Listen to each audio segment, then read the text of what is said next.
할렐루야. 오늘은 요한계시록 11장 말씀을 통해 함께 은혜를 나누겠습니다. 요한계시록 11장은 10장에 이어 6째 나팔과 7째 나팔 사이에 주어진 계시의 말씀입니다. 이 말씀은 고난 가운데 있는 교회가 어떻게 살아야 하며 무엇을 붙들고 견뎌야 하는지를 보여주고 있습니다. 그리고 복음 증거 사명을 따라 살아가는 교회가 결국 어떤 영광에 이르게 되는지를 선명하게 증언하고 있습니다. 오늘 말씀은 요한이 하나님의 명령에 따라 성전을 측량하는 환상으로 시작합니다. 성전을 측량한다는 것은 에스겔서 40장에서 48장의 배경에서처럼 하나님의 소유된 백성, 바로 교회를 보호하신다는 상징을 가지고 있습니다.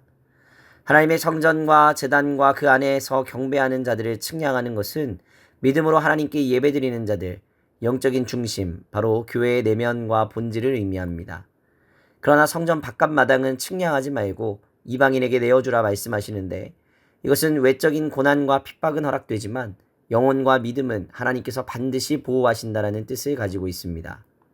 우리의 몸은 세상 가운데에서 연약할 수 있지만 우리의 믿음과 신앙은 하나님의 손 안에서 영원히 안전함을 기억해야 합니다. 하나님은 1260일 동안 복음을 전할 두 증인을 세우십니다. 이 기간은 예수님의 초림부터 재림까지의 종말의 기간으로 지금 우리가 살아가고 있는 시대 전체를 가리키고 있습니다. 복음을 전할 두 증인은 두 감람나무, 두 촛대로 표현되고 있습니다. 계시록 1장에서 촛대는 교회를 상징하고 있는 것처럼 이 두 증인은 개인이 아닌 복음을 증거하는 교회 전체를 의미합니다. 두 명은 율법적 증인의 수입니다. 증언의 정당성을 갖기 위해 하나님은 교회를 이 땅에서 하나님의 진리의 증인으로 세우셨습니다. 증인들은 굵은 베옷을 입고 예언합니다. 이는 회개를 촉구하는 선지자적 복음 사역을 상징하는데, 복음은 언제나 회개와 믿음을 요청하는 것입니다. 교회는 이 땅에서 예수 믿으세요라고 말하는 것을 넘어 죄를 지적하고 회개를 요구하며 하나님의 주권을 선포하는 공동체가 되어야 합니다. 복음을 전하던 두 증인은 무적행에서 올라온 짐승, 세상의 권세에 의해 죽임을 당합니다. 예수님처럼 예루살렘에서 죽고 3일 반 후에 부활하여 승천합니다. 이 장면은 교회의 모습입니다. 세상은 교회를 억누르고 핍박하고 짓밟기도 합니다. 그러나 교회는 결코 사라지지 않습니다. 부활의 능력, 성령의 능력으로 다시 일어납니다. 세상이 감당할 수 없는 하나님의 증인 공동체로 다시 서게 되는 것입니다. 이제 지진이 일어나고 7,000명이 죽습니다. 그러나 나머지 사람들은 두려워하며 하나님께 영광을 돌립니다. 이것은 회개의 열매입니다. 아무리 심판이 일어나도 회개하지 않던 사람들이 복음을 들었을 때 회개하고 돌아옵니다. 다른 어떤 것이 아닌 복음만이 사람을 살리는 것입니다. 교회의 복음 선포는 세상을 회개케 하는 하나님의 유일한 도구가 됩니다. 드디어 7째 나팔이 울립니다. 하늘에서는 큰 찬송이 울려 퍼지며 음성이 들립니다. 세상 나라가 우리 주와 그의 그리스도가 나라가 되어 그가 세세토록 왕 노릇 하시리로다. 이것은 하나님 나라의 완성으로 역사의 결론입니다. 24장로들은 엎드려 경배하며 찬양합니다.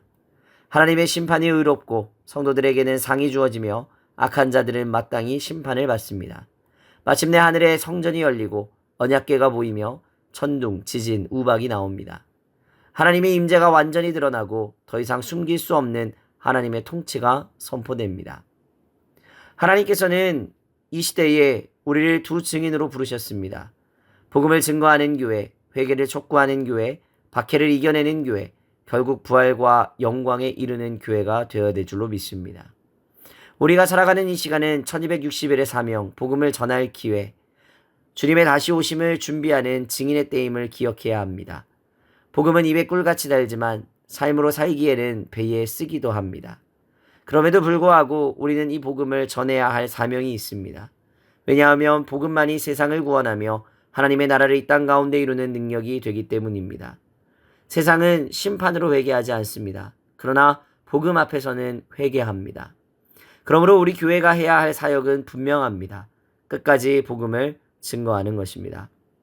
오늘 하루 어떠한 상황과 환경 가운데에서도 복음을 증거하는 사명을 멈추지 아니하는 우리 모두가 되기를 주님의 이름으로 간절히 축복합니다. 오늘의 기도 제목입니다. 성령의 능력으로 복음을 증거하는 증인의 삶을 살아갈 수 있도록, 고난과 핍박 가운데에서도 믿음으로 끝까지 견딜 수 있도록, 복음을 통해 회개하고 돌아올 영혼들이 많아질 수 있도록 함께 기도하시기 바랍니다. 기도하겠습니다. 걸어가신 하나님, 이 종말의 시대 가운데에서 우리를 두 증인으로 세우셨사오니 우리의 입술로, 손으로, 삶으로 복음을 증거하게 하여 주시옵소서.